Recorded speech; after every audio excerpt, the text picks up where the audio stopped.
Hello, my name is Rose McGee, and I'm founder of Sweet Potato Comfort Pie, a catalyst for caring and building community.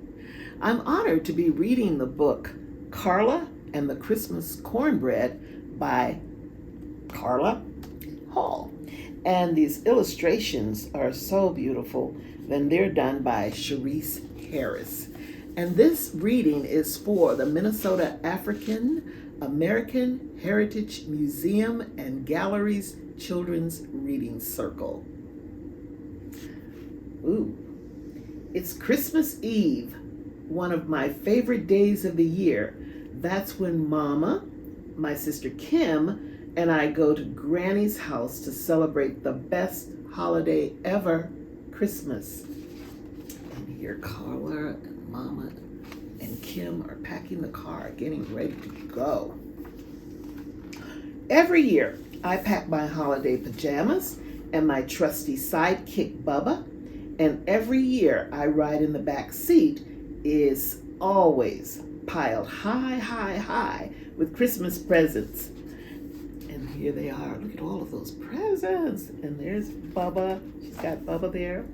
And the best part of the ride is watching the lights twinkle on the houses when we whiz by. Ooh. When I see the sign that says it's 20 miles to Lebanon, I know we are almost at Granny's house. Granny makes the best cornbread in the whole wide world. Cornbread is my favorite. Well, Kim fiddles with the radio and finds a station playing the Jackson 5, Santa Claus is coming to town, and we all sing along. We're almost there.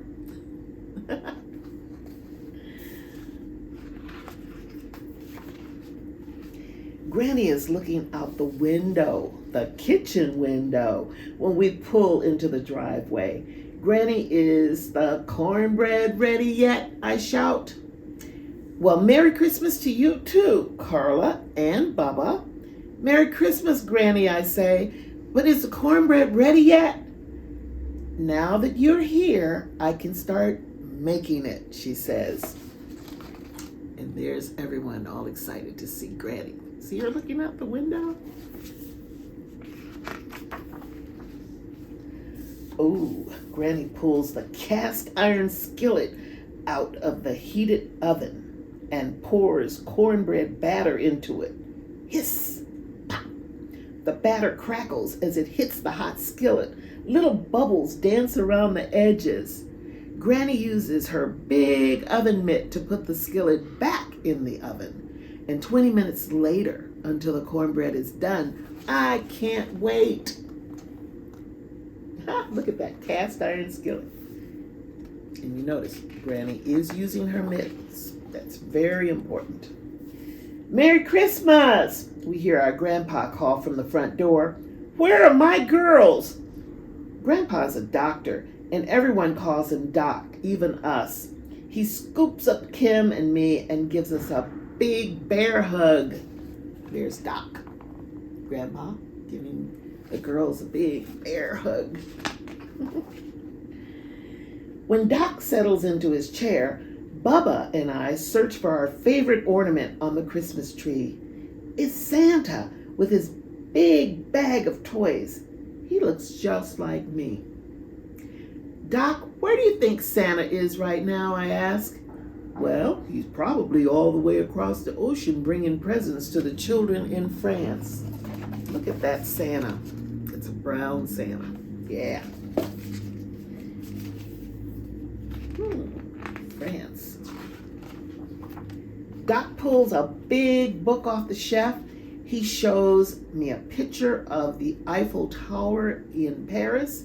When I was young, way before your mama was born, I went to France, he says. I ate snails cooked in butter. I think about the snails that leave slimy trails on the lettuce leaves in Granny's garden every spring. Yuck! I don't think I'd like to eat snails, I say.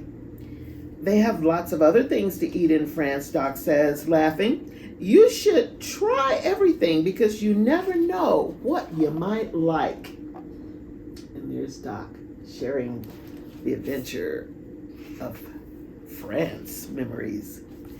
Just then, Granny calls us to dinner. We settle around the table to eat thin fried pork chops smothered in gravy, green beans, and my favorite, Granny's cornbread. Tomorrow, when all the aunts, uncles, and cousins come over, the table will be groaning with pans of macaroni and cheese, glazed ham, deviled eggs, creamed spinach, collard greens, sweet potato pie, baked apples, and popcorn balls.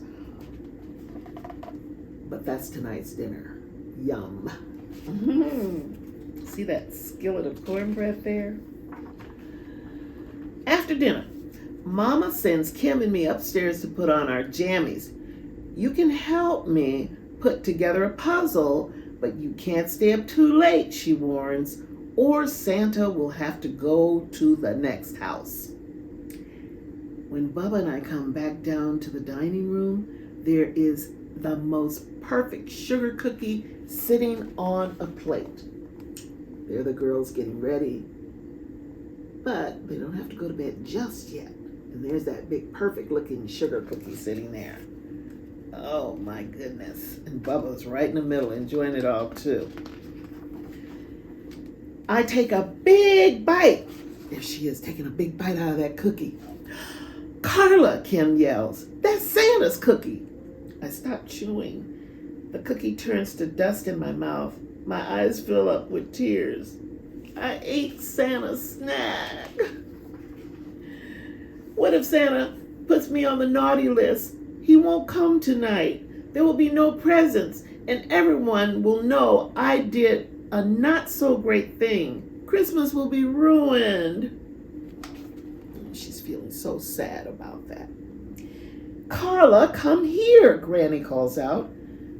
Oh, I'm in big trouble. I'm sure of it. I drag my feet toward the kitchen. But when I get there, Granny is smiling. It's okay. Santa likes cookies, but he really likes kids who are kind and sweet like you, she says. Don't worry about that old cookie. I've got a better idea, she says. Granny pulls out a tiny cast iron skillet and then cornmeal, buttermilk, and eggs.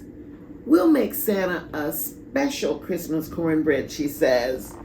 Look at that little tiny cast iron skillet. Oh, how beautiful.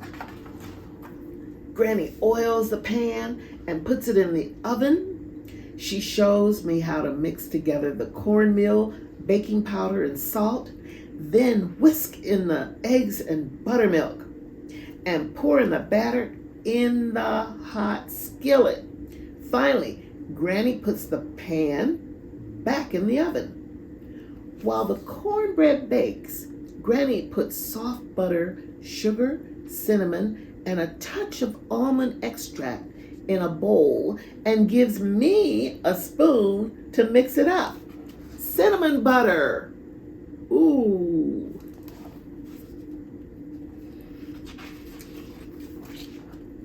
When the tiny cornbread is ready, Granny cuts it into wedges and puts the pan on a tray with the cinnamon butter and a glass of cold buttermilk. Bubba and I put the tray next to the tree. Looks good, says Doc. Santa gets tired of all those cookies, I bet. There, Carla is putting that cornbread, that special cornbread, and butter, cinnamon butter, next to the tree.